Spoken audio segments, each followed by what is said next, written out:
Have you noticed that you might have been carrying around some feelings of bitterness, resentment towards someone you feel has wronged you in the past?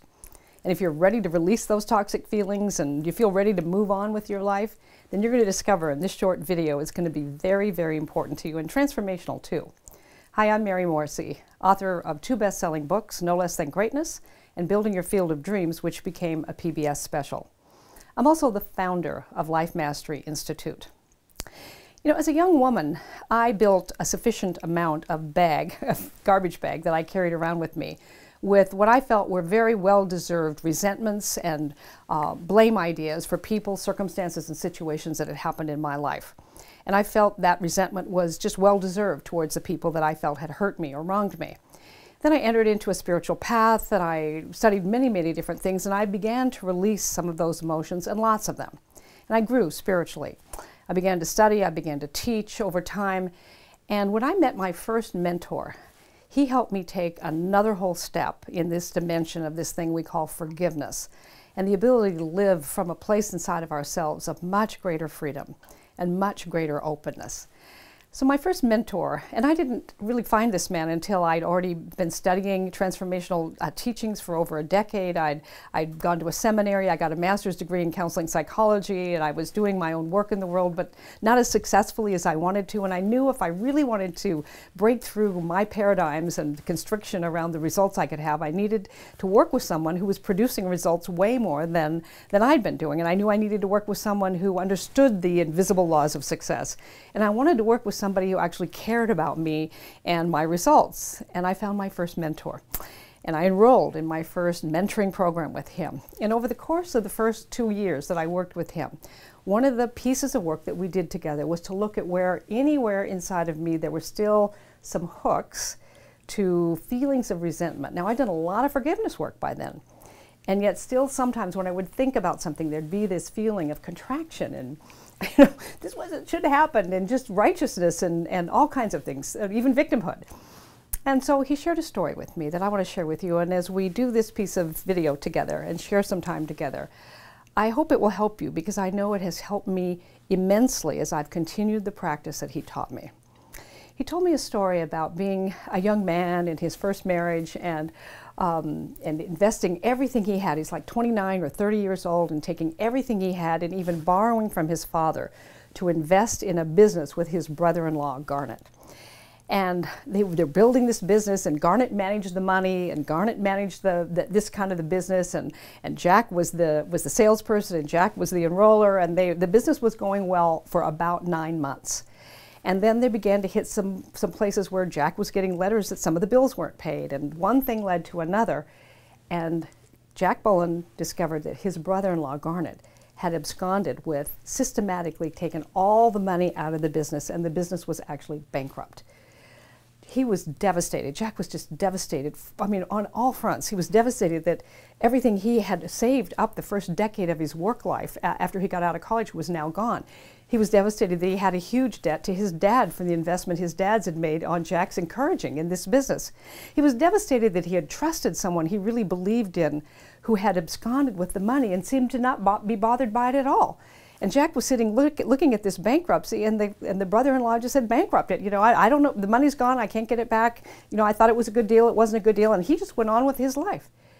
Jack didn't go bankrupt. He systematically worked for 3 years just paying this all back. And ultimately, he went on his way and in his own path, moved out of that area. He and his wife didn't survive that marriage. They divorced.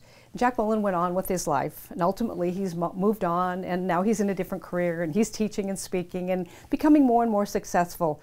He moved out of that area geographically, but he took a bag of resentment with him. And every time he thought about this man, Garnet, he felt resentful. Every time he thought about Garnet, he felt frustrated. Every time he thought about Garnet, there was like a ball and chain around his leg. And Jack Boland, who had by then had been teaching and working and helping other people transform their lives, he knew that he couldn't really do the work he came to do if he carried that resentment around.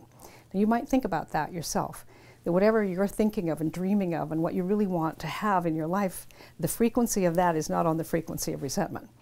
And as he was helping me look at where the resentment was in my life, because I was saying, well, I want these results, and he said, well, let's go find what's not on the frequency of that result.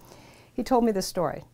He said, so now I've had years and years of thinking angry, resentful, mean, bitter thoughts about Garnet. And I don't know how to transform that. And so one day an idea came to me. By then I was in my second marriage and I loved my little boy, 5 years old, just the most precious kid in the world. And when I would imagine my son, oh, my heart would open and I would feel this huge wave of love for him.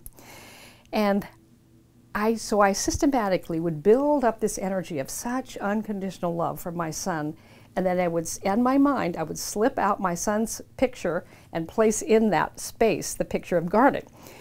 And I would feel this drop in my vibration, and I would feel this love, and I just systematically began to practice that when I would put in Garnet's face, I would say, Garnet, you know, may you be happy and do well. You know, I forgive you for everything in our past. We were young. You know, whatever you did with that money, you did with that money. I really wish you well because that's what I wish for myself and that's what I wish for all people. And he said it took time and repetition of building that heart full of love for his son, slipping out that picture and slipping in the picture of this person he felt had really done him wrong so that he could neutralize the resentment and over time begin to really wish him well and have it not just a thought but a feeling. That went on. He said it was a few months of doing this. And then there was business that took him back to the town, the city in Texas where this business transaction had occurred. He got the rental car, he's driving to his hotel, and Jack said he pulled up at his red light, and he's there at the red light, and a car pulls up right next to him, and it's a beautiful convertible with the top down. Jack looks over and he thinks, wow, what a beautiful car, and then he looks, and the man behind the wheel is his former brother-in-law. And he says, wow, that's Garnet. Looks like he's doing really well. I'm happy for him. And Garnet drove on, and Jack drove on. And Jack thought, wow, think of the timing. You know, I had to get off the plane at exactly right. I had to go to the restroom just the right. Everything had to work out so I would be at exactly that spot. And the gift of it, of course, was the most natural thing in him was, wow, he's doing well. I'm happy for him. Now, that opportunity is for each and every one of us, that we can actually come to the place where everything in our life up to now is part of us being who we are now. And it's a better version of ourselves than we've ever been in the past. I hope the story of how Jack Boland was able to transform a piece of his resentment, and I've followed that practice for many, many years. It's helped me get over many, many things in my life. You know, life is tough at times. There's some stuff that we don't want to have happen, and it happens. So when you have a tool for overcoming it, so you get bigger than the thing that came your way, you find yourself in a whole new level of freedom. If you've enjoyed this video, then I encourage you to go ahead and share it.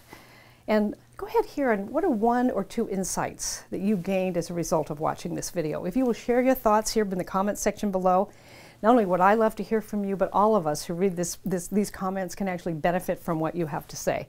So again, thanks for coming today. I'll see you next time.